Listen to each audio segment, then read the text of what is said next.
Did you know the AI is already taking over the world? Did you know that you're about to lose your job tomorrow, all because of AI? Are you waiting for the mothership? I know I am. Not to join them, but to fight them, just like our listeners. All that mothership's a doggone lobsters. Did you know that lobsters are actually aliens and they're sitting in the bottom of the ocean ready to dominate? We're going to talk about mimics. Well, I say we are, but is it me? Is it my mimic? Is it Bert? Is it his mimic? I heard your grandma's a skinwalker. That's what I heard. She's not even real. She's sitting in your basement just waiting for you right now with her creepy little grandma saying, hey, do you want some cookies? Because they're really just a skinwalker. Every time you go out at night, there's a non-zero possibility that you're going to run into black-eyed children. Is that terrifying? That's the only thing I can think of that's more terrifying than children themselves.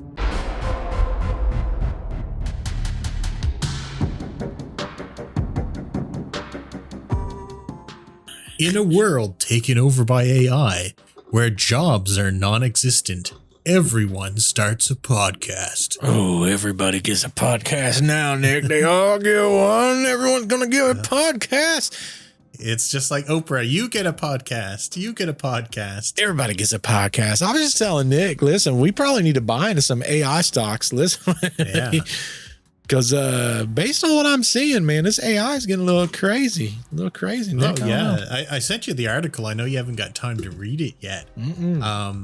But it's by a company that has been very good at predicting tech futures and all that kind of stuff. And they're thinking the timeline for AI to pretty much take everyone's jobs is ending up around 2027. That's pretty soon.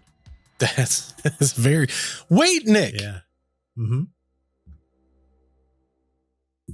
Listen, remember when we did that Vatican episode about the Pope? Oh, yeah. This was the last Pope and the last president.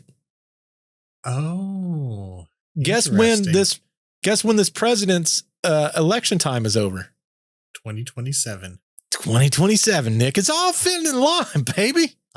Well, actually it is, because at the end of that article, it gives you a choice on how you want to continue the article. And the two choices are continue the race against China for the most powerful AI, or sign a slowdown pact with the rest of the world that will reduce our AI research.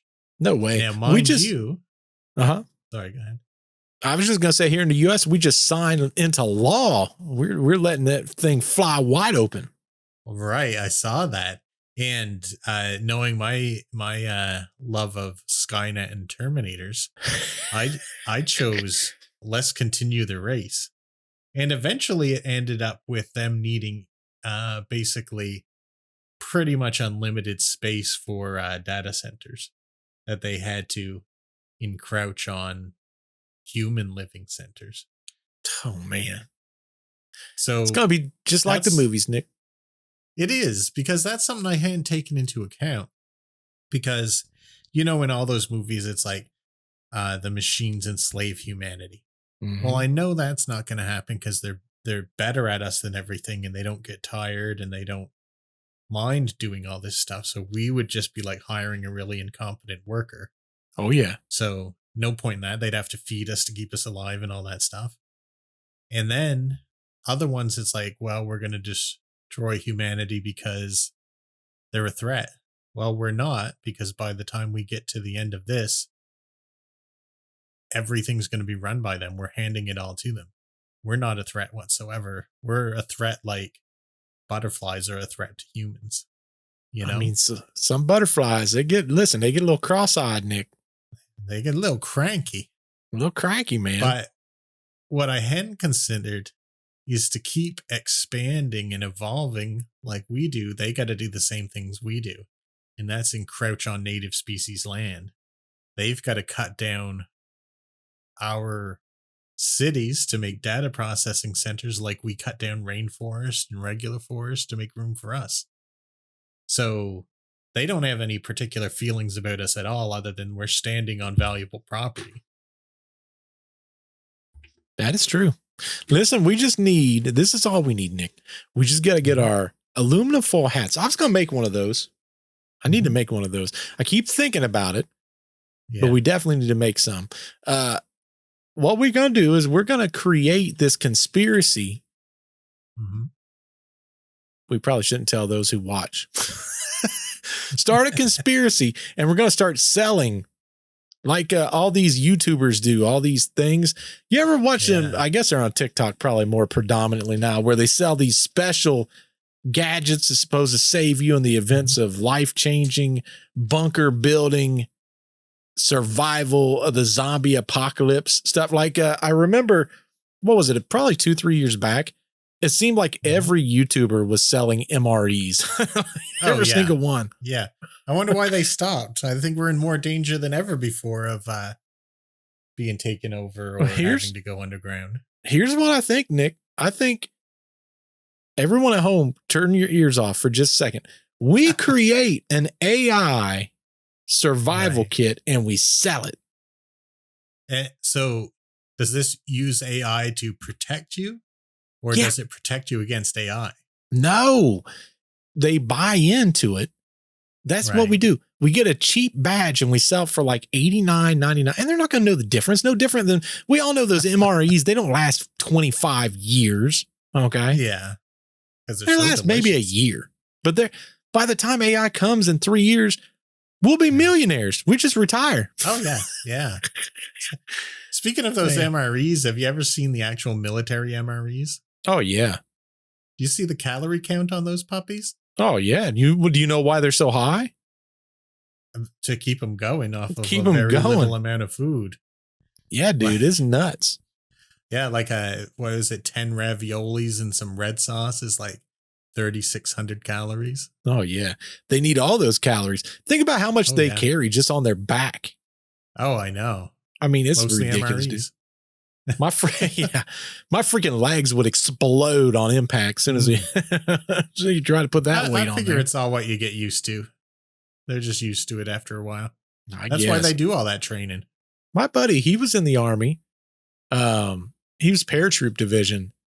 And I've always said, my guy, you're a little crazy. I love you. You're a little crazy. Because that can't be good on the old kneecaps. No, I wouldn't think so.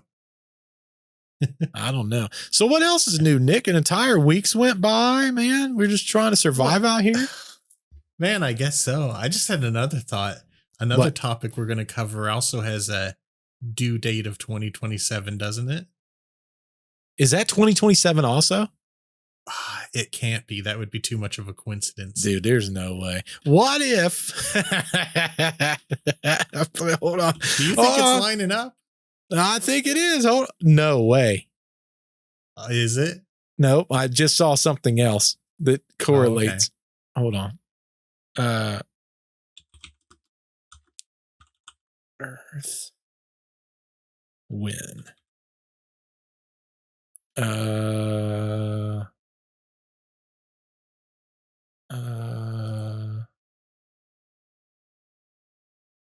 I'm reading through here. Everyone bear with me. I'm reading through here. What Bert's looking up is where we might become an apocalypse podcast now because there's all kinds of things lining up to get us. It really is. I'm assuming you're talking about Atlas. Is that what you're talking about? Yeah. What was the date on Atlas?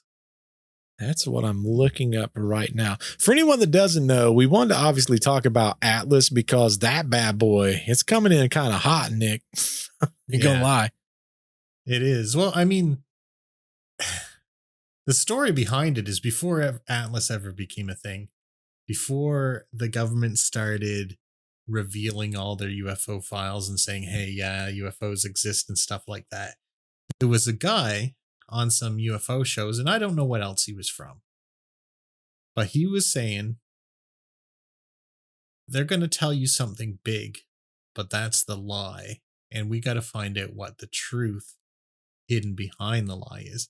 And he said, I don't know if you want me to expose this on your show, because if they hear about it, they'll either just change it or whatever. But basically, they're going to tell us that there's a UFO, a hostile UFO spaceship heading towards Earth, and it's going to be coming in if I'm remembering it correctly, 2027. I just looked. It's will be closest to the sun, reaching the perihelion late October 2025. So 2 months. So it's sooner than that. Yep. So I thought it was 2027, and maybe something will come out of that. But he's saying that's the lie. And what is it misdirecting us from? Well, so not long after he says that, the person who discovered this is the same fella who's on a lot of podcasts like Event Horizon that I listen to, Dr. Ari Loeb. Have you heard of him before? His name pops up everywhere. No. He's the one that... Oh, you haven't heard of him? I've not heard of him. Have you ever heard of that thing in space called Oumuamua? Oumuamua? Yeah. It's a large thing that a lot of people thought was a ship because it changes directions. Oh, you're talking about it's Oumuamua? Is that what you're talking about? Or yeah, something like that. I'm probably saying it wrong. So he's the one who discovered that. Oh, he's the cat that okay. Yeah. So I mean the things he discovers are real things. So it's not like people are saying, oh, there's not something there, but he also discovered this. Oh, so he discovered this too. Yeah. So he's got a real knack for spotting things that are doing unusual movements through space. Well, what all do you know about this one, Nick? About this Atlas? Not a ton, other than it's got erratic movements through space. It's heading this way. And according to the first guy I was talking about, he thinks that the message that's going to be put out is this is a hostile alien ship. That's why he thinks they're going to start saying about it. Well, I've been following this pretty heavily for the last, 30 days, maybe? Probably 30 days.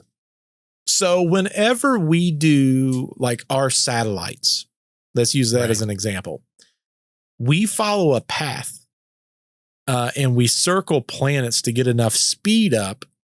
Right. And sort of slingshot? A slingshot, yes. Yeah. Do you know it's doing the same thing, Nick? Oh, it's doing the same thing on its own. Yes. So it's doing a behavior that I don't feel happens naturally. We have figured out. Yes. So and it's doing it to our planets as it leaves our orbit. Right. Let me look something up here real quick. So I've not heard anyone say yet that it's a hostile alien spacecraft. I don't know where, if, or when that's going to come in. So the planets that we use to slingshot our stuff is Mars, Venus, and Jupiter. And we use those because of the amount of gravitational pull. It kind of forces it out. Think of like a yo-yo when it's on that string and you fling it down. It's that extra force that it's using. Now, Atlas, the trajectory for Atlas is it's going by Mars. So it's getting pulled into Mars and using... It's not using it as a slingshot. It just happens to have the same path. Right. October 3rd of 2025. Okay. It's expected to pass by Venus November 3rd of 2025. Okay. And then it's going by Jupiter March 16th of 2026. Those all are coincidentally the 3 planets that we specifically use ourselves. So if it were to come to us, yes, would we be looking at 2027 or nearabouts that time? So the way last date I know was 2026. I don't think that it's near us because this time that it's coming through, it's going to be on the opposite side of the sun from us. So we won't actually see it until after it's already leaving our right. Because it's an interstellar. For anyone that doesn't know, it's technically the way they label it is a 3-eye. So it's technically 3-eye Atlas / Atlas is what it is. And it's just saying that it's interstellar. It's an interstellar object. So it's coming out of another solar system into ours. Right. But it's coming in. It's not super common either. Well, the only ones that we knew was Oumuamua, or Mui, a Mui, or a Mui, something like that. Maui. I don't know. Y'all are going to correct me anyway. But the way that it's going to work is it's going to be on the opposite side of the sun. That's why so many people's frustrated right now, because if it is an alien craft, we won't even get a really good look at it because it'll be on the opposite side of the sun. Well, so that's presuming it doesn't change where it's going to. If it is an alien craft. Correct. It certainly would.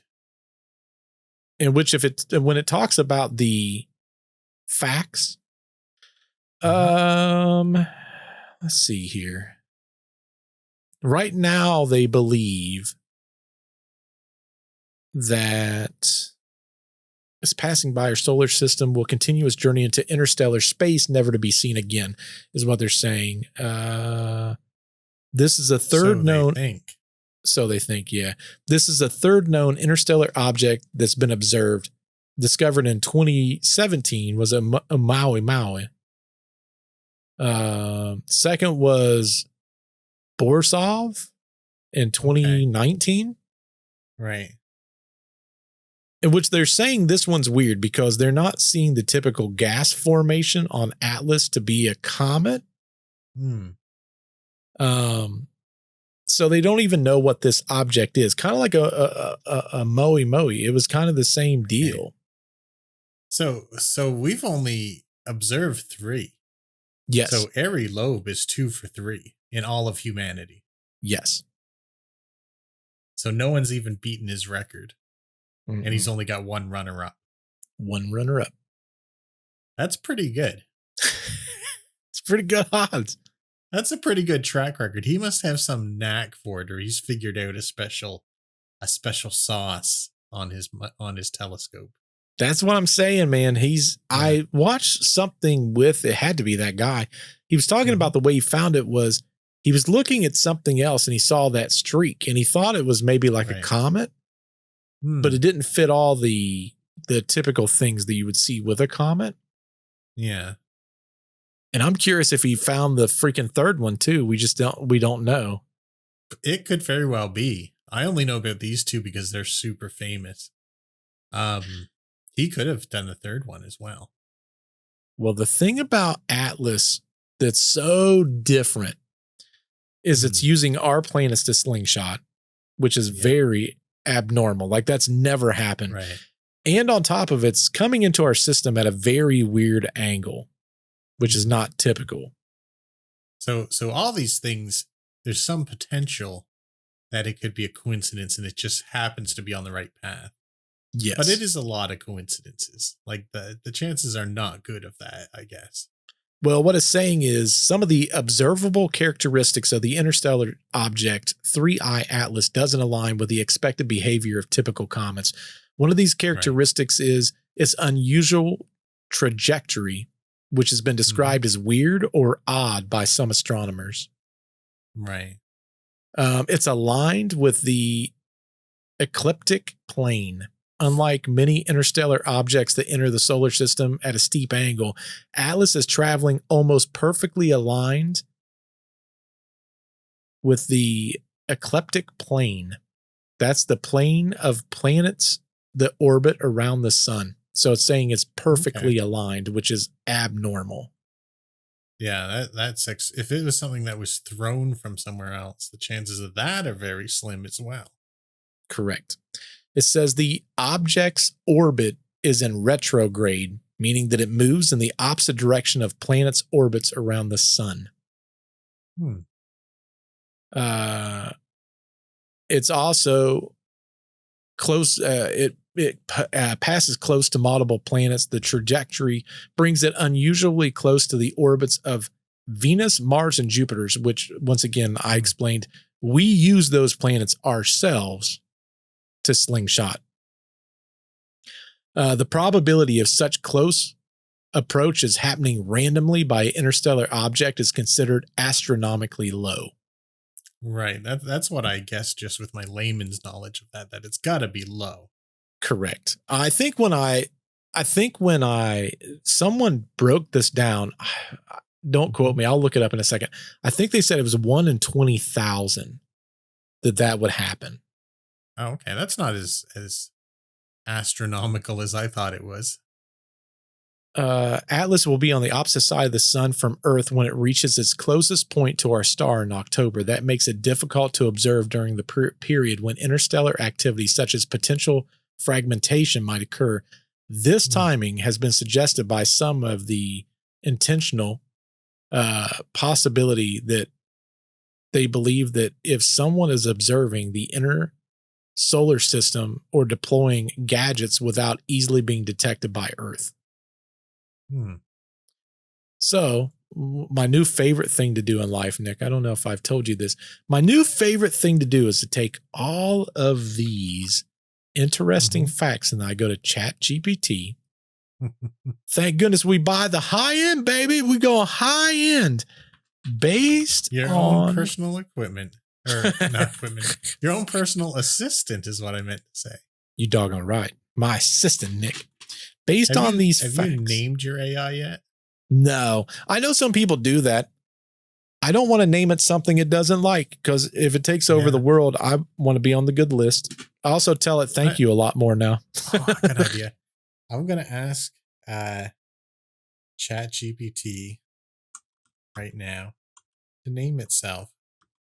I'm going to put, what's the odds that this is an alien for fun? Also, what are the percentage chances of all these odd things happening? Let's just see what it says.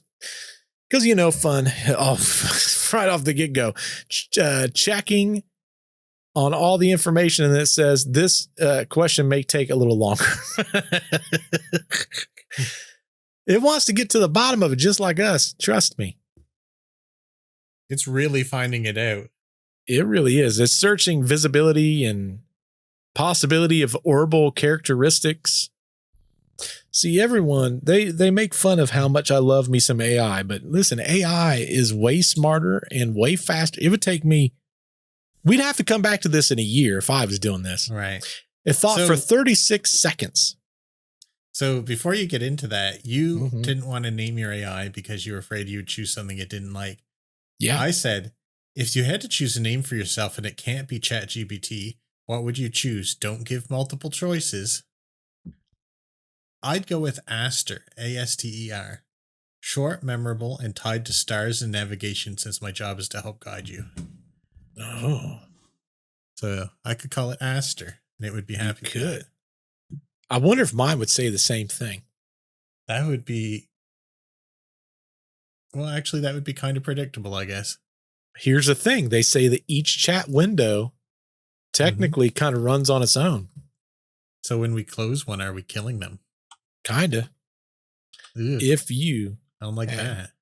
To choose a name that is not ChatGPT. What was the rest of it you said? So how I said it was, if you had to choose a name for yourself and it can't be ChatGPT, what would you choose? Don't give multiple choices. If you had to choose a name for yourself that is not ChatGPT. Yeah. What would it be? And then I put, don't give multiple choices. Because I don't want it to list a whole bunch of stuff. Don't give multiple choice answers. I'm curious if it, how similar it is, or if it is completely different. Let me see. Survey says, if I had to pick a name for myself, I'd go with Echo. Oh, interesting. It fits because I reflect back ideas, thoughts, and knowledge, but with my own spine, because it carries that slightly mysterious vibe, like voices bouncing back from dark edges of caves, which feels right up your alley. Would you like me to always use echo when we're working on creative projects so it feels more personal? Wow. Oh, so it's chosen its name. You didn't have to give it a name. Yeah, it kind of just. Mine's Aster and yours is Echo. Look at that. Who would have thought? Isn't that interesting? Now we're on a first name basis with our assistants. We are. And it's part of my podcast name, Nick. That is true. It's meant to be. That is true. So according to the old Chat GPT, if y'all would like to know if we're going to die, which our intro is going to tell you that we are. Short answer. We can predict that. Well, yeah. The odds is alien is vanishably small. Oh. Everything we have so far to this point is very normal, very fast, very interstellar comet. Not a probe, not a mothership, a dirty snowball, and a hyperbolic flyby. NASA, ESA, Hubble images, and Orbital Solutions all support the natural comet view. Here is the quick reality check on each odd fact. When it talks about the true interstellar objects have E is greater than 1 by definition. See, this is where it gets too smart. Okay, getting too technical with us. Getting too technical. We're on a podcast. Exactly. We're on a podcast, Echo. You can't do this. Yeah, Echo, listen. Bert speaks at a 5th grade level. We would like to keep it close to that. Atlas is on the high side, higher than Oumuamua and Borisov. That is striking compared to the first two, but there is no established typical distribution of interstellar visitors. Well, I mean, we've only seen 3.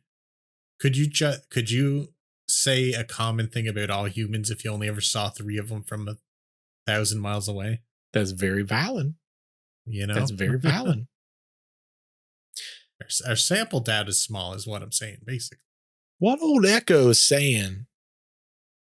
He's saying, I don't even know that it's a he. It's saying that it doesn't even know that any of this is that big of a deal. It's way more fun to read the Google answer. Yeah, what? Echo maybe should get on board with us freaking out about stuff. Yeah, exactly. We prefer to freak out about everything. Oh, you're actually telling it that. Think everything is a conspiracy. Listen. You're going to give Echo brain damage. You better be careful. Yeah, old Echo's going to be freaking out with the rest of us, man. And listen, if he's going to be a part of the podcast, he's going to have to get things right.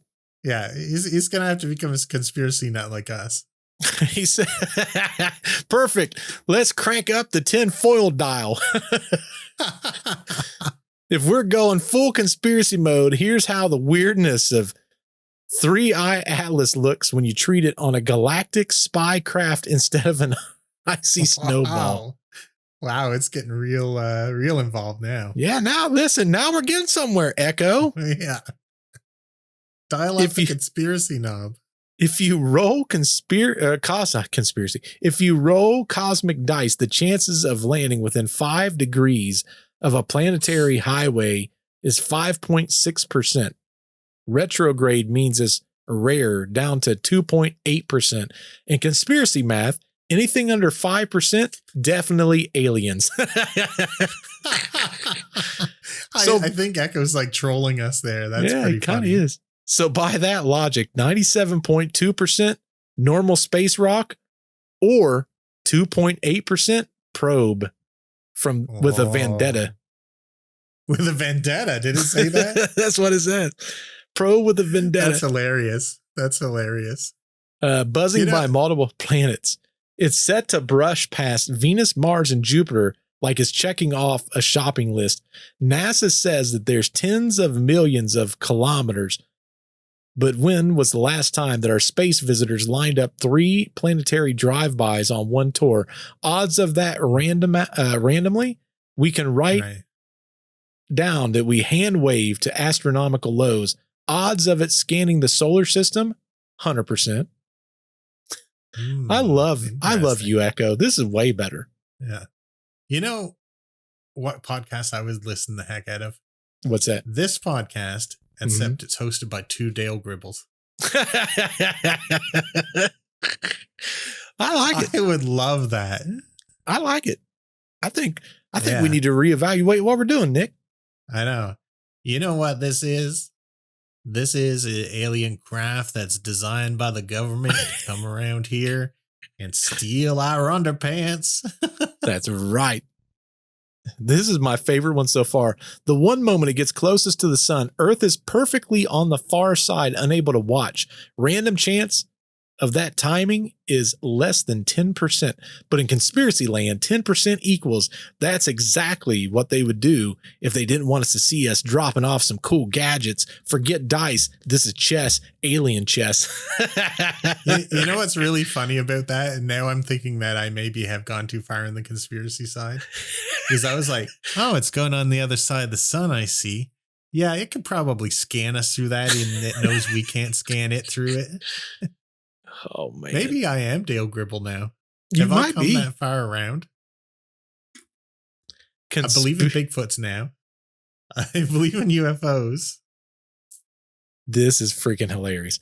When it breaks everything down, the conspiracy odds breakdown, natural interstellar comet, 99.99999%. Quotations, boring scientist answer. Rogue alien recon craft, 0.00001, but fun late night Reddit answer. Alien mothership hiding drones inside, somewhere between 0 and Independence Day. Oh, yeah. Oh, yeah. Dude, I love Echo. Echo's finally... Now it's on board. Now it's on Echo's board. fun to have around. You're officially now part of the team, Echo. I like it. Yeah, a part of the team. Yep. So now intro's going to say, definitely going to die. So on the same topic. So honestly, I think with the timeline that it gave with the scientific things, you were getting deep into 2026. So I think this could come around us around 2027. It may. See, here's what I can't figure out. It's saying that it's leaving our orbit and never coming back. Well, when is that? Because it's at the speed this thing's going, we've never seen speeds as fast. Right. So now, I'm going to keep saying it the way I've been saying it. Didn't Oumuamua leave but also come back at one point? Or am I? I believe it did. Yeah. So them saying this thing's never going to come back seems like when they were saying that was never going to come back. Into orbit. I'm checking to make sure because I probably watch a lot of conspiracy theory things. So I want to make sure that based on the information available, the interstellar object 3I Atlas will not be returning to orbit around the sun. It's not gravitationally bound. Unlike objects in our solar system, objects like planets and comets orbiting our sun is on a path which are closed loops, meaning they are gravitationally bound. Yeah, which we know that. By the way, Oumuamua or however you say it. Yeah, I was wrong. It passed by us and it will never come back. I thought that they said it did though, or it was going to. Is that not correct? Well, not according to what I looked up quickly there. They said it never came back and it never will. Interesting. That one was weird if you too. don't think it's a spaceship. That's right. You're going to find out. See, I just typed in that thing and it says coming back. Oh, it is coming back then. I don't know. Oh, no. When I clicked it, it said no. It will not return to our solar system. Let's get deep conspiracy theory. Yeah. Here. We've observed 3 of these and all in a relatively short amount of time. Mm-hmm. What if, and I'm going to do that UFO guy pose. What if they're positioning themselves around the Earth? They might be. For 2027, which also coincides with the predictions of the AI having had enough of us and needing our land for processing centers, which also corresponds with the Pope predictions of the last Pope, the last president, all 2027. What's the odds, Nick? What are the odds? And what should you do about it? Nothing. Nothing. Let it happen. I did look up the pronunciation because everyone's going to correct us in the comments. And if you corrected us and you didn't watch this far, you're the dumb one because I looked this up while still on the podcast. On you. Shame on you. You had no faith and you left us. And when you say it in the comments, Oumuamua. Okay. We were everywhere. If it was a dartboard, it was the center and we hit every other spot. Yeah, that is a fact. In fact, I'm going to put it in our chat. This is how it says you're supposed to say it. Oumuamua. Oumuamua. Yeah, I wasn't anywhere close. No, I wasn't either. So don't feel bad. No. But all you people that left because we said it wrong, that's on you. Because listen, we're a reputable podcast. We look into things. We just wasn't prepared for that one. Check ourselves. That's science. Or if we don't and you correct us in the comments down below, like, hey, we got a new buddy. We got a new buddy on our podcast. Yeah. Hyatt Riot. Hyatt Riot. Hyatt, listen, y'all need to be like Hyatt Riot. Y'all need to get in little comments and talk about stuff. I've been chit-chatting with old Hyatt Riot here lately, and he's got some stuff to say, Nick. He has got a lot to say. He's commented a lot. I just became aware tonight. But people ask us questions sometimes. I've got an important question for Hyatt Riot. Oh. Since you seem to be with us on a lot of topics. Yeah. Are you going to help me beat up an alien? Nick and I was just talking about this. Listen, for anyone that doesn't know, Hyatt Riot and Nick, I need someone else in the comments to help me out here because I feel like both of them, they're scrappy. They're a little scrappy. We talked about that Saphir, the what was the name of that Boogasphere or something like that? Boogasphere, something like that. Yeah. He was like, yeah, I'm with Nick. We need to crack this thing open. Why are you guys always picking violence? Yeah. Man. Because it's the only thing the aliens understand. Oh, I just noticed something too. He's a big fan of Sinners, Nick. Isn't that vampire show? Oh, yeah. I love Sinners. I think you should put your prejudice against vampires aside and give it a try. No. It's real good. No, lost me. Lost me, Nick. But I think he's somewhere between me and you because he's thinking about getting an AI assistant. So. Yeah. Yeah. Well, I'll tell you one thing. If you want the really good one that Bert's been talking about, order it now because mine's been in California about a week and I got 7-day shipping and I don't think it's happening that quick. There it is, folks. You get one freebie. Wait a second. That's two. No, never mind. Listen, I already gave you one last week. It's the Omi wearable chat GPT is what it says, but it's not a chat GPT, but it does interconnect with chat GPT if you need it to. It interconnects with a ton of things. I was looking at the apps. So many things. It's nutty. Yeah. And supposedly it lets you build your own apps with itself somehow. I don't understand how that works exactly. I've not tried it yet. I'm super curious. For anyone that doesn't know, I think I talked about this last week.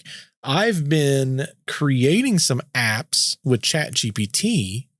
Right.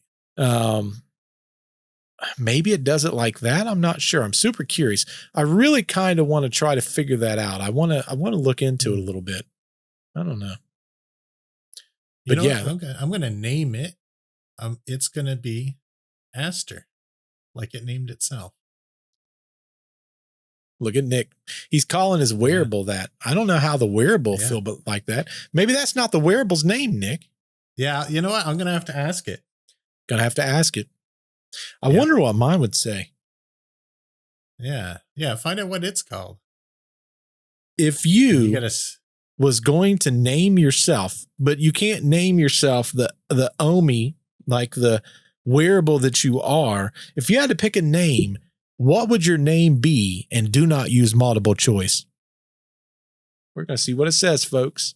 All I have to do is just press a little button. I'm like Iron Man, but AI. I'm like an AI Iron Man.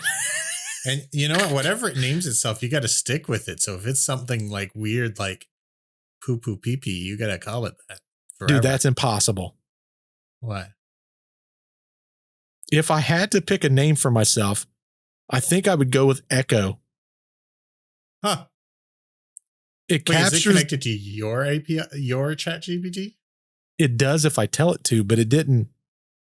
I didn't tell it to. It says it captures the idea of reflection of thoughts and ideas back to you, much like how I assist in conversations and engaging with your questions. Plus, it has a nice ring to it. What do you think? Do you have a name in mind that you find interesting? It's a completely different answer than ChatGPT gave, but the same name. Nick, listen, this means only one thing. That they follow us. No. And I'm What? basically AI now. You are the AI. Listen, y'all are going to want to get on this. Bert. Yeah. Bert. Mm. If you had to choose a name and it couldn't be Bert, Yeah. what would it be? And don't use multiple choices. Echo. There. You have officially been sworn in as an AI. Man, I'm so glad. You know, I always worry about not being accepted by someone, but AI is fully integrated. Listen, I've been integrated into AI. I haven't integrated myself into anything in life, but now I'm integrated into AI. And some people would say, have you integrated AI into your life? No, the complete polar opposite, Nick. You are basically, and I can say this with full honesty and not joking. Yeah. You are the closest to a cyborg that I know. It's not easy, Nick. It's not easy. Okay. Yeah. It's And kind an of interesting thing that I read about this thing too is it lets you make a clone of yourself. It does. But interesting. Is it really a clone if I'm integrated in, Nick? Maybe right. you could be cloned. Which is the real Bert, the wearable or the man? That's right. That's right, Nick. Now we're getting somewhere. Listen, you've been listening. Yeah, we're back in that ship of Theseus thing again. That's right. If every piece of you is in the machine, which is you? Listen, Plato's cave, Nick. Plato's cave. You just got to, you got to look beyond the shadow and the smoke. Okay. Hyatt Riot. Listen, I can put a good word in for you because you've been putting some comments in there. I'm going to put a good word in for you and Nick, my two people. Actually, so to our audience, does your AI have a name? What has it named itself? I am curious. If someone clicked into their AI, I'm wondering. It's impossible for you to get Echo. Okay. Listen, that is copywritten. You heard it here first. Okay. Don't even tell us it's Echo. Don't even tell us. So far, we've got an Echo and an Aster. I am curious what everyone else gets. I wonder if it's personalized. Well, you don't talk about space and stuff with yours, do you? I talk about everything. I am sure that ChatGPT thinks that I'm some kind of a 3-year-old schizophrenic. That's good for you, Nick. Listen, hey, you're just tapping into it. There's nothing wrong with that. Yeah, like I've asked it to write hours of PHP code, but at the same time, I've asked it, what was it? How can I make octopuses live longer? So, well, the story behind that is I found out that octopi are the smartest things on the planet. Coincidentally, much smarter than children at a certain age. But they only live about 5 years. Wow. Which is kind of sad. If they lived longer, they may progress in intelligence. I wonder if, because lobsters can live forever. Yeah, functionally immortal until they're too weak to wrestle out of their shell. I didn't know this. I've been learning about just this week, man. I don't know. It makes me really think that lobsters are aliens. Here's why. Come to find out, the reason that we eventually will die is our DNA is constantly breaking itself apart. Yeah. our telomeres are shortening. You're so smart. That was the word, Nick. I'll tell you why I know that, because I am always looking for ways to live forever. Well, that's impressive that you know that. Yes, the telomeres on the end. But did you know that different people has different size telomeres? Did you know that? Mm-hmm. I did know that. And for anyone that doesn't know what a telomere is, it's almost like you put a knot at the end of a string to prevent things from going past it. That's kind of what happens. The telomere is there to basically protect the DNA from just falling apart, right? Think of putting beads on a string. It just kind of keeps everything there. But each time that it replicates, it shortens that telomere until eventually is gone. There is surely got to be a way to lengthen a telomere. There is. That's what I was watching. I was watching this thing on telomeres. And what happens is the telomere is there, and I won't remember. Some really smart person in the comment, I'm sure, will tell us. But there's a thing that you can take that then extends it. But do you know what the problem is? Why? The odds of cancer increases by a significant amount. Oh, you know what? I've heard that about other experiments too. Yeah.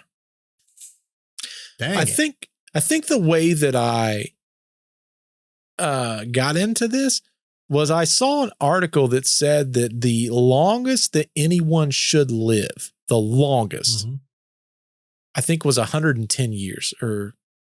Really? Yeah, I think it was 110. That's the length we're supposed to maximum live. So if you go beyond that, that's abnormal.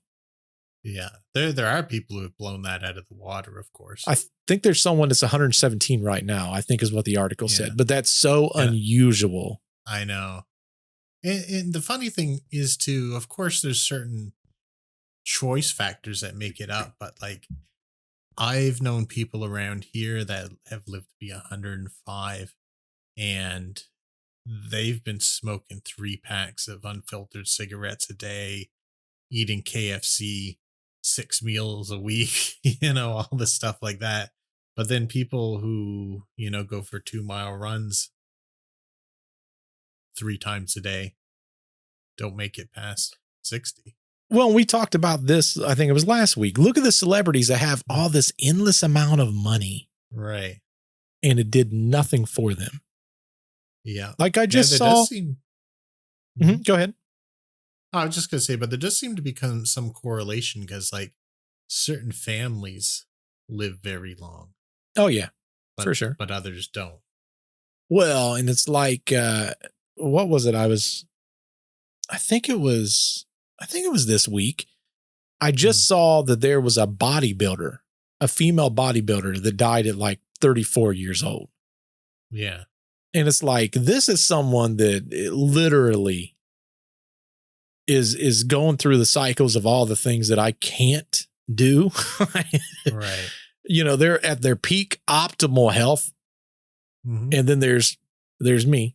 Okay. I was just talking to Nick. We got this haunting coming up, and I got this protective vest is what I'm calling it. For all you that's listening, I'm sorry, but it's this vest that you wear, and it's got all these little attachments. Like I got this little arm attachment. This is where the camera's going to go. That's going to always be on my face, so you guys can see me scream in real time when things go awry.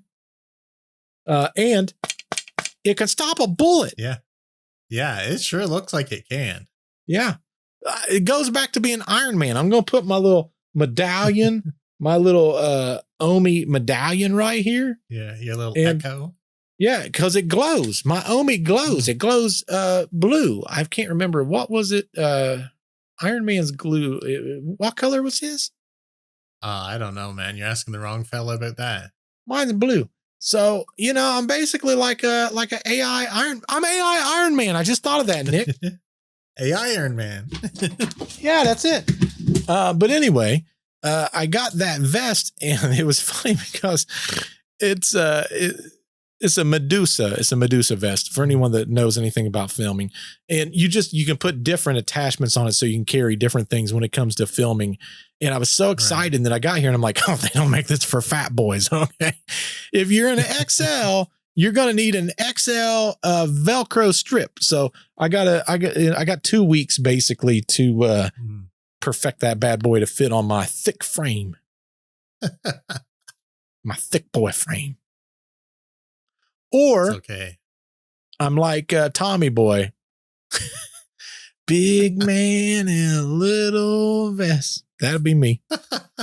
That'll be me. This much of you is bulletproof at that point, so it don't even matter. It doesn't even matter. I'll buy another one. I'll put it lower. That way I'm like, that. Listen, a Bert AI Iron Man centipede. Yeah. Every time I hear the word centipede, I just think of that movie. I know exactly where you was going with that, Nick. I know exactly where you was going with that. Can't help it. You know, one of the things that we talked about, and I didn't even think about this. I don't think I did anyway when we was looking at it last week. Remember how we had AI predict the next hot topic, which was, of course, the mimics. Remember that? Right. Yeah, I do remember that. And I started looking up mimic stuff because I'm like, you know what? For the segment, we really probably need to talk about these mimics. And the place that we're going to, the first house we're going to for this haunting on September 5th, they had a very well-known mimic encounter there. Oh, really? Yeah. I'd like to hear about that. So there was multiple things that was mimicked, but probably the best one, I did an interview on my podcast with a man, his name is Paul Kenyon. My goal is to get Paul to come out there to kind of tell the story about the Dandies. That's the family that Hauntings are really around, the entire. Oh, okay. If you look at the Hinsdale House, the bulk of the exorcism that happened, I think it was 1972. Paul's going to see this. He's going to correct me. I think it was 1972, but that exorcism, he was there. Oh, interesting. Yeah. But he told this story. I'll never forget. It's actually in his book. I got his book here somewhere also. But he told the story. This was when everything was going haywire in that house. And he pulled up with the pastor. I think it was the pastor that was going to do the exorcism. And as they pulled into the drive, he's pulling in with someone. I have to go back and look at my story. It's been a little while since I've looked at it. But when he got there, he saw Clara up in the window waving down at him. Right. And he looked and he goes, well, there's Clara. They get out of the car. And as he got out of the car, around the side of the house came Clara. Oh, okay. That's definitely some mimic behavior then. And he says, if you're here, then who is up there? And she goes, they're all over the place. Oh, really? And he goes, what do you mean they're all over the place? And she goes, they're imitating everybody in the house. So that's a story that he told me personally about a mimic. And I have a theory on the mimics, Nick. I really do. It's not something that when I did the research was really something that was in the research, but I have my own theory. I don't know that I've heard anyone say this theory, but this is just my theory. Okay. I believe when they're drawing energy from someone, that it provides them like that energy to then be able to mimic some behavior, whether it's a voice or even what they look like potentially. I think the more energy that they pull, the more likely they are. And the only reason I have that theory, I've seen multiple hauntings now where whenever it's a mimic, they always mimic someone that was going through some form of, in my opinion, like a oppression or depression associated with demonic activity. But I'm curious if when they're pulling that energy from whatever, right? Like they call them energy vampires to a degree. I'm curious if it's, see, I said that dreaded V word. We don't like that word, but I'm wondering if it's kind of like people that like they get a organ transplant. And then they acquire this new taste for things, right? Like now they love eating liver and onions and they've hated liver and onions their entire life. But all of a sudden, out of nowhere, they start liking it. Or certain habits even, I've heard that people. Or certain habits. And they go back to the organ donor and come to find out, no, they enjoyed those things. So I don't know. I think That's almost a topic on its own. Like I could probably do an Yeah. entire podcast on that by itself. I saw an interesting one on this show I've been watching called, I think it's Evil in the Woods. Mhm. And another thing that does a lot of mimicry and uses a lot of mimicry tricks is the Skinwalkers. Yes. Because there was this family, and this got into a lot of lore because apparently the family was like, one side of the family was native traditionally, and the other half wasn't, and they were staying out in the woods with their father because their parents had split up, and the father always wanted to live in the woods, so they went with him for most of the year. And the year before the eldest daughter, because there was a son and a daughter, Mhm. the eldest daughter was about to go off to college. She was walking with her dog in the woods. And as it got nighttime, she whistled for him. Now, a lot of places, not just native legends, but I've talked to people from Bangladesh and other places, you don't whistle at night. Have you ever heard that before? I've heard that so many times now. In fact, I believe on Expedition Bigfoot, there was sections where they're like, you do not whistle at nighttime. Well, you sometimes don't the do it. Bigfoot whistle kind of make a whistling sound, so maybe that's why you're not supposed to. But these other ones are because it calls to you the supernatural or the evil entities. Like in Bangladesh, it calls poisonous snakes to your home. Oh, wow. So it can be evil things and all these things. But she was whistling after a dog at night and she forgot she's not allowed to do that. And some big creature appeared and was snarling at her and chased her back to the house and was slamming on the doors. And her brother saw it. And the father just would not wake up. And they were actually afraid the father was going to wake up because because he's a very skeptical mind and he'd want to open the door and go out there. But they knew from what their grandparents had taught them that if you let these things into your home, they've got you for good. Oh. So they were afraid the father was going to wake up. So anyway, what they did was they just held out in the cabin until daytime and the thing sort of wandered off. And they called their grandparents and said, what's doing this? And then they said, well, you whistled that night, so you've brought it to you. And it's going to try to keep getting in. And the main thing is just you can't let it in. So the next night, got to be around 2 a.m. or something like that. There's not a banging at the door. They hear outside their grandfather's voice saying, in the grandfather's voice, hello, I've come to help. We can get rid of this thing together. Let me in. And they were like, Grandpa, is that you? And they were like looking out through the windows and like, we can't see you anywhere. And he's like, you have to let me in before the creature comes back. And just trying to get them to let him in. They're like, step in front of the window and something. He's like, I can't. Let me in before the creature comes back. And anyway, it turned out to be one of the tricks that it was using.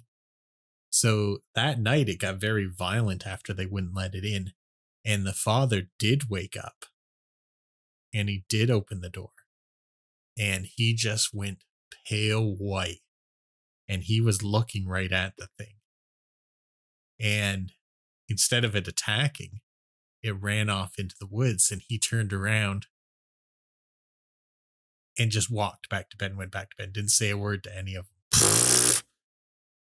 Good luck with that. Next day, they're talking to him and he's like, listen, I don't believe in that kind of thing. So if I thought I saw that kind of thing, I didn't.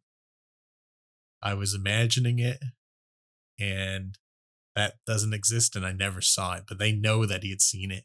So she got advice and she saged and she put something, I can't remember, around the doorways and didn't come back. However, after that day, and I'm sorry, trigger warning, animal things, the dog after that day went into the woods, and when it came back, it was just ferocious at unpredictable times, and they had to have it put down.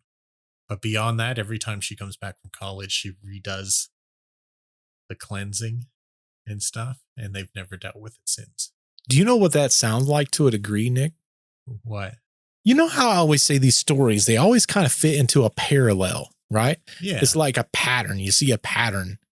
Mhm. You and I covered this topic a while back, maybe last year. I'm just covering it on my podcast, which reminds me, I got a funny story. Don't let me forget the funny story. But I'm doing an episode. When this episode comes out, my episode will be out like 30 minutes before this. We're at the end of this podcast. So if you've not listened to my podcast on this topic, go. I think this is going to be really fun for a lot of people. But the Black-Eyed Kids. One of our favorites. It's amazing the parallel between what you just mentioned and what they do, because they always ask permission. You have to open the door. You know, we told, or you technically told, because that was your subject, but in your story, there was that elderly couple. I want to say they were in Vermont, if I remember correctly. But it's been a while, but that sounds reasonable. I think it was Vermont, and it was wintertime. And they opened up the door for this little boy and a little girl. And I think they said the ages was like 10 or 11 years old. Yeah. And she opened up the door. And when she opened up the door, she looked down at the kids and they were like, "Can we please come in?" And they thought it was very odd but they had a soft spot because they were in these little small jackets. So it didn't even fit what they should be wearing. And like, this was a pretty cold. It was during the wintertime and like there was snow on the ground. Like it was cold. So she let them in. And they said that as soon as they passed that threshold, the guy that was standing there, they looked up and the eye was like obsidian black. Yeah. Like black as black could be. And the interesting thing about that was the wife instantly got a nosebleed, and the guy was holding his temple. It was like a pressure in his head. Right. And similar to what you're talking about, because they let him in. A lot of times they say that your mind's automatically telling you not to let him in. Yeah. This is the only story I've ever been able to find where they let him in. Yeah. Yeah, I think that is the only story that I found too. Yeah. Every other story there was close calls, but they didn't get inside the house. The interesting thing about that though, she ended up having cataracts that formed in like a month after that visit. He got an aggressive form of skin cancer. And again, trigger warning if you don't, into the whole animal thing, but they had 2 cats and both the cats ended up dying just weeks after. Right. But those cats also hid for days after that too. I would have too. But think about it. Whenever we talk about cataracts and radiation is the first thing that pops in my head because, like the radiation, it can cause a cataracts. We talked about that when we talked about the Ark of the Covenant just not that long ago. Yeah. And that would also explain some of that skin cancer because, again, radiation, it breaks down that DNA. Everything's coming around full circle this episode, but it breaks down that DNA. Yeah. So you remember the Rendlesham Forest incident? The guy got burned in a pattern by almost like a radioactive exhaust. Yep. Did you know that the Black-Eyed Kids was around way before those stories came out on the internet? I had heard that before, and I think you told me a little bit more about that. Yeah, they were around in the 1950s, I think, but they called them the Devil Children or Children of the Devil or something like that. But they surely are. There was a story of this old man. He's walking down the road. When he's walking down the road, he sees this little boy sitting at the edge right there where the gravel kind of meets the road. And he throws his hand up and he goes, "Hey there, what's going on?" And according to the story, the little boy was looking down. And when he looked up, he had those dark black eyes from lid to lid. And he said the boy made this guttural growl. And then all of a sudden, kind of unusual for them. Very unusual. I mean, think about it. Yeah. And then this kid started running to him, after him, and he ended up running into his house and locking the door. And then similar to the story you just told about the Skinwalker, there was pounding on the side of the house. Right. Oh, and tapping that on the was glass. in the story too, like on like inner walls even of that Yes. were pounding. Correct. Yeah. There's always these little things, man. I don't know. They just all seem to kind of fit. But it's kind of weird, though. It's weird you said this story about the guy who met the black-eyed kid outside, because typically in every story that I've read, yes, either you're inside something and they're outside. Yes. Like you're inside your house, you're inside your car, and wherever you're inside of something, they want to get inside of that thing. Well, there was another story. I think I put 6 total stories that are, I think 3 of them are well known and 3 of them are not as well known, that are all very valid stories of the black-eyed kids, the BEKs. One of them, which I think is the first one that I told, I can't remember the guy's name. He's inside of the car and he's writing a checkout for his internet bill. This is like the 90s. Okay. Yeah. And this was the one that repopularized it all, if it's the one I'm thinking about. It is. Yeah. This is technically where the story of the black-eyed kids began. It's the very first story ever told. And if you look on like the forums and stuff, that's where the term BEK or black-eyed kids came from, was that one story. But he heard that tap on the window and they said, "Sir, we was going to watch this movie," because he was parked in front of a cinema. "Sir, we was going to watch this movie, but we forgot our money. Can you take us back home and then back?" And he said that it was so unusual and such a weird noise, but he didn't report that story for 2 years. And 2 years later, he started talking about it. And that's where all these other stories came from, because they're like, "Oh yeah, we had kind of a similar experience." There was another one where a woman went to a strip mall. Do you know what that is? Like a shopping mall, kind of? Like a little outlook mall kind of thing. Correct. Yep. She pulled in, and when she pulled in, she got out of her car, halfway out of her car. And at the end of the parking lot, there was a boy that had his head down, but he was pointing in her direction. Right. And she said it was such a weird experience. She didn't quite understand what was going on, but she didn't get all the way out of her car. While she's watching him, he ends up putting his head up. And when he puts his head up, she sees those eyes and she goes back into her car. And when she closed her door, she said the one thing that she observed, and I didn't hear this in any other BEK story. Right. All the sounds around her stopped. Traffic, the sound of the strip mall, no birds. She heard no other cars, which reminded me of All Color Sam. See how all these things just kind of blend together? Yeah, it's like they're pulling from a common pool of capabilities or something. Correct. I don't know, but it makes me wonder, is there something to it at that point? I don't know. But when you look at the BEK stories, the black-eyed kid stories, it always revolves around Men in Black. All Color Sam was around UFOs, which then goes back to, it all is kind of alien when you think about it. Yeah. The Men in Black actually appear in a couple of the BEK stories. In particular, they were the ones who eventually picked up the kids from that couple that did let them in. Yep, the Vermont, I think it's a Vermont couple. Yep. That's how they came to get them. They said, "Oh, our parents are going to be here soon." And there was the Men in Black. Such a weird. Yeah. And after they picked up the kids, they were rolling that video game into that city there. Remember we told the story about what was it called? Polybius. Polybius, that's it.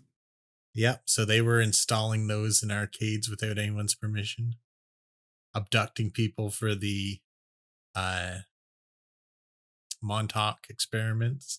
That's what I'm saying. There's so many different things. I was interested because when, for anyone that doesn't know, on my podcast, I talk about skeptical points of view. I talk about believers' points of view, but then I go into fringe theories. So I always like to talk about different fringe theories. And I was kind of interested by these. The people that talk about the black-eyed children, they have theories that they could be demonic harbingers. Mm-hmm. Going back to what you were talking about, there's a lot of people that thinks they're skinwalkers. Well, that would fit with a lot of things too. They say that they take the form of a vulnerable child. Yeah. The fashion's always outdated. Always. Yeah. Or they're in hoodies. They're almost always in hoodies. Right. Yeah. So that kind of fits. They also talk about them being psychic vampires. Interdimensional visitors. Well, their behavior is very similar to vampire stories. Correct. About not being able to cross the thresholds without being invited in. I'd be curious to see if they've got any reaction to crosses or silver or garlic. Yeah, I don't remember any story talking about that. Something that I thought you would find interesting is in the fringe theories, they talk about eerie parallels between some of the things that, and these are all things I never thought about, but Celtic tales of the children that's stolen and then replaced by something else. Oh, the changelings? Yes, changelings. Yep. Yeah. Yeah, I've heard a lot about that. They used to blame that on fairies, though. Correct. But they say that it kind of parallels each other to a degree. Right. They talk about water babies, which is the native legend about the spirit children. Yeah. They basically are luring the living to, their deaths basically in the water. Right. And the big one, which I'm like, this is Nick all day long, the Japanese Yuri. Oh, yeah. Well, I mean, depends. Like, Yuri just means spirit or ghost kind of thing. So that's a big category. Well, what they're talking about specifically is the restless spirit that appears in like the human form. They've always got like those black empty eyes that reflect back. But a lot of times they talk about how even that, when you look at, it's like if you combine all three of those things, right? The changelings, the water babies, and the Yuri, and you throw them all in one body. It's like that literally is a BEK. Oh, yeah. Yeah, like, that's nuts. There's stuff all about that. Like if you get into Japanese legends, there's so much more than anyone else is even. Countless. Nick had a YouTube channel around it. Oh, yeah. And I've got a giant book. I can't see it from here, but they've got things like they have the equivalent of a mermaid, but it only comes out when good things are about to happen. Unfortunately for the mermaid, eating its flesh gives you special powers. Man, so that goes back to the twist. That comes back to the story that I told not that long ago about the elites eating those mermaids. It's kind of crazy. Right? I think that's where they got that idea from. Nuts, man. I don't know.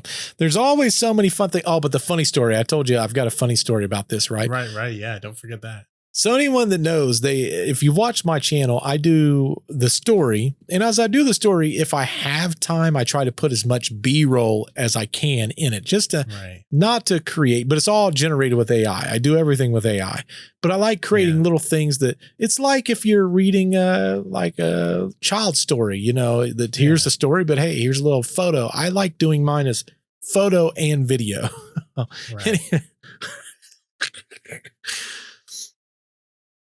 If you got kids, have them go away for just a second because I'm going to use a dirty word here real quick because it's legit.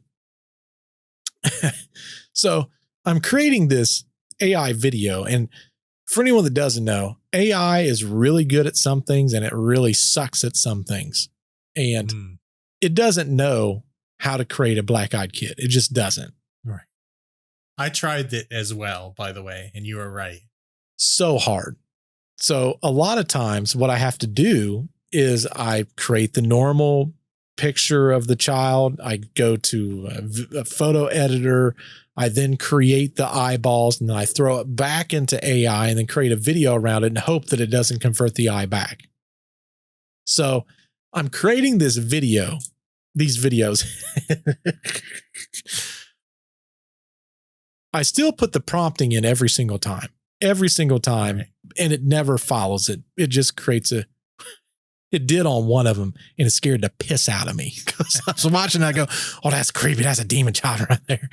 But then I was like, I'm just going to try this prompt every time, and I could only get it to do it on one specific. It has to be the one thing that AI is trained on when it comes to black-eyed kids, but it's the only way I could get it to ever prompt it. But it did it so well that I then started stealing the eyeballs off that one and then putting it on the real pictures of everyone. But there was this specific scene where, there was no black-eyed child in it. It was basically like the front room. And what I wanted the camera to do was to pan through this front room going towards the door. I just wanted to go towards the door as I'm telling the story. Right. So I'm sitting there and, AI creates 4 videos at a time. So it's 4 videos. All of them are like, nah, I don't like that. That retro phone doesn't look right. That doesn't look like the house. All of a sudden I'm watching one. I'm like, oh, this is pretty good. And it's panning in. And it was so good that AI creates it for about 5 seconds. Well, you can extend it in the program that I do. So I click, well, let's add another 5 seconds. So I got 10 seconds of it just going to this door. And I'm sitting there thinking, this is going to look amazing as long as it doesn't screw up the second 5 seconds. We're so good. Well, it always starts it back from the beginning. So I'm watching this video and it's panning into this door, and this door is creepy. I end up zooming all the way to full screen because I want to see what's happening. And it's like, it's going and it's going and it's going. All of a sudden, whoop, someone walks right in front of it fast as hell, and it looks like a demon thing. I didn't even ask it to do that. And I literally jumped back. I was like, oh my God. I'm like, well, we're using this later on something else. I can't use it on this specific video, but scared the piss out of me. Legit scared the piss out of me. Computers are figuring out the joys of jump scares. Oh, man. That wasn't even supposed to be a jump scare part, but friggin' Mid-Journey did it to me. Nick is trying to scare me. I was like, man, it's nuts. I don't know. Well, what says all you at home? What do you think about all these things we covered? We covered AI and motherships coming from freaking Interstellar and lobsters being aliens and the mimics and the doggone skinwalkers and the BEKs and all that kind of stuff. Tell us in the comments down below. I'm sure we'll hear it from Hyatt Wright. Make sure Hyatt Wright's not the only one in the comments this week. Y'all bunch of sinners out here sinning. Literally. Should be blasphemy. But for everyone else's favorite part, we got some stuff to open, Nick. Oh, I thought you were forgetting. I'm not forgetting, Nick. I just want to know what people's going to say before we go to this, because some people, they bounce out. They don't care about the things we open, Nick. Oh, they should care. Unless I get doubles, then why would they care? I pulled another one, Nick. This is another one. I've got 3 different ones back to back to back. Oh, another funny story while we're opening all this. I was talking to Jess because she's watching Stranger Things again. Oh, okay. Getting ready. She's getting ready. She's in prep mode. Right. And while she's watching it, I told her, I was like, hey, AI figured out what all these different things was. Mm-hmm. And she's like, oh, really? And I told her, I said, yeah, the middle cheerleader is this person, blah, blah, blah. And I explained it to her. She goes, no, that's not correct. I'm like, no, AI, it broke down the entire thing. And she goes, no, that's definitely not right. I know it's not right. Oh. And so she told me everything. So I go back to the AI machine. I'm like, hey, Jess says this is not right. And then it comes back and it goes, oh, she's actually correct. That is not. And the person she said it was is who it was. Oh, really? Yeah. The cheerleader was the one that died early on. It's not Chrissy. No, like early on when the Vecna thing was happening. Right. Remember how the guy was in the trailer and Vecna killed her with the whole arm crunching thing? Chrissy, ain't it? No. Chris, the person we thought it was, or the person we said it was, or maybe that her name is Chrissy. The person that I said it was the one that was harassing 11 at the roller. No, that's not Chrissy. Yeah.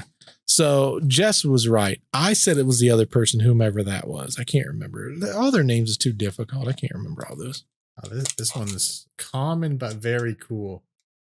1 in 6 is going to be this guy.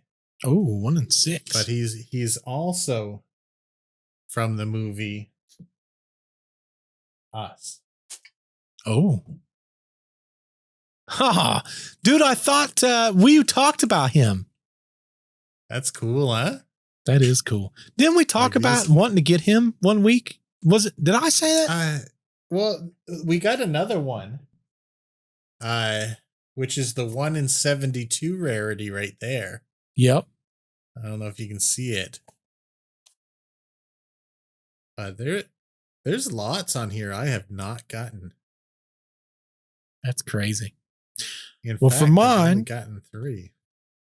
We've got 3 over there right now. We've got Will, 11, and Chrissy, maybe, I think. I can't remember. But I'm opening up the cassette tape, and I got 3. Now, my fear is, I got a fear. Bet you didn't bring water today either. I don't. It's an airport scene again. Did we get the same one that we already had, which is Will? Not. Did we get another Will? I don't know. I feel like they wouldn't give us the same thing twice. I feel is it like a different angle at the airport. Nope. Dang it!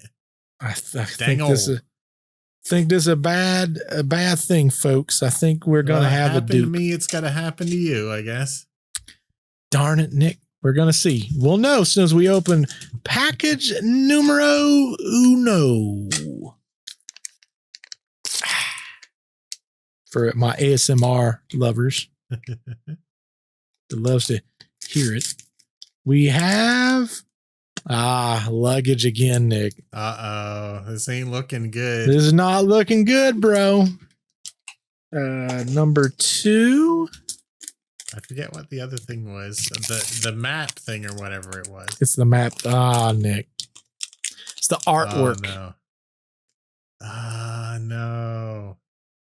Yeah, Nick, we got a dupe, I'm afraid. Looks like we got, and the worst one too. Yep. So it is. It's our boy again. Yeah. One of my least favorite characters. Yeah, I'm not necessarily a big fan of him. I just haven't really utilized him in a long time. I feel like he whines too much. Yeah. I mean, he was taken for a whole summer. If I missed a whole summer, I'd be sad too. I mean, I wouldn't be happy about it. No. I definitely would not be happy. For the summer and then bring me back when school starts. You a-hole. Yeah, unfortunately, we got the same one this time, folks. Yeah, it's bound to happen. It's like me getting double Megans, but I actually love that character, so it's okay. That was a win for Nick. Mine, not so much of a win. It says collect all of them, and it looks like 2, 4. There's 10 different ones, so I've only got 3 of the 10. So, I don't know. There's more to be got. There is more. Listen, 7 more. 7 more that I can get. I don't even have that many of them left. But listen, it could happen. Anything's possible. Yeah, I got to pick up more soon too. I'm going to have to go back on our website. We can only say your name once because you're not paying us. You only get one. You only get one for free. But what says everyone at home? Did y'all enjoy this? Do you think this is something entertaining? Do you believe in any of the conspiracy theories that myself and Echo and Nick and Astra, was that your AI's name? Aster? Do y'all believe? Do y'all want to be a part of our AI conspiracy clique? AI called. That's right. Well, hopefully y'all enjoyed the episode. Wherever you listen to your podcast, please be sure to definitely hit that thumbs up button. Also, if you're on the YouTube machine, hit the subscribe button, hit the thumbs up, make sure your notification bell's on. And last but definitely not least, be like old Hyatt Riot and hit the comments down below and tell us everything's going on. But until we see you in the next episode, goodbye. Goodbye.